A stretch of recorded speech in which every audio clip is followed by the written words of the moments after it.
Kita sering dengar dari yang sok motivator gitu ya, bahwa semuanya tergantung dari mindset. Kenapa kok tidak body set? Pikiran itu kan bukan hantu yang tanpa badan materi gitu ya. Ia juga seperti becak yang didrive dari belakang gitu. Pikiran juga licik dan tidak pernah jujur ya. Itulah kenapa ia sudah dijulukai oleh Nietzsche dan Freud ya pada abad-abad yang lalu.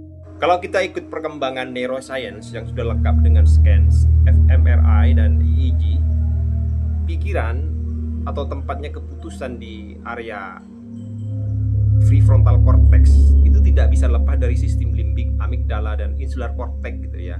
Ia juga bersirkuit dengan dopamin gitu. Oleh karena itu, pikiran itu tidak pernah netral ya. Ia itu bias, subjektif, self interest, kepentingan diri.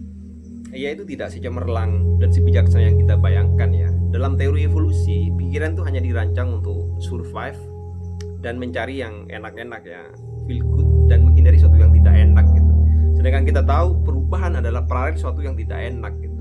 Sehingga pikiran itu tidak mungkin bisa merubah dirinya sendiri secara langsung gitu ya. Ia hanya mengalabui. Ini sesuai dengan neuroscientist Nobuhito Abe bahwa prefrontal cortex, tempatnya ide dan keputusan, ternyata lewat eksperimennya itu licik ya, hanya mengalabuhi gitu. Kita bisa buktikan dalam sehari-hari apa yang kita pikirkan A, ternyata praktek kenyataannya itu menjadi B.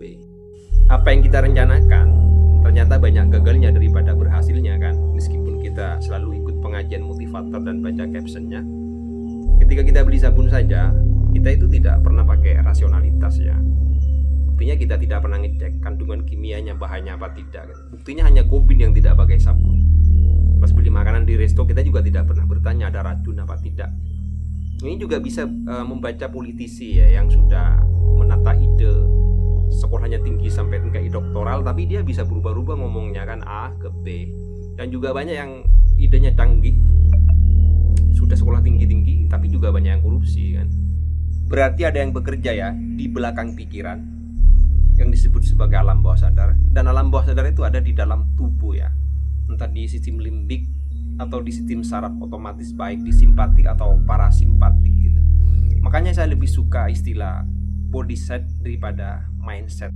Pikiran itu tidak bisa merubah dirinya sendiri. Ia itu hanya bisa dipengaruhi oleh tubuh gitu. Itulah kenapa banyak agama, termasuk Islam, meskipun identik dengan ide yang melangit, mereka itu tidak mengubah dirinya sendiri lewat ruh gitu ya, justru lewat tubuh, dengan body set, lewat puasa, wirid, yoga, dan sholat.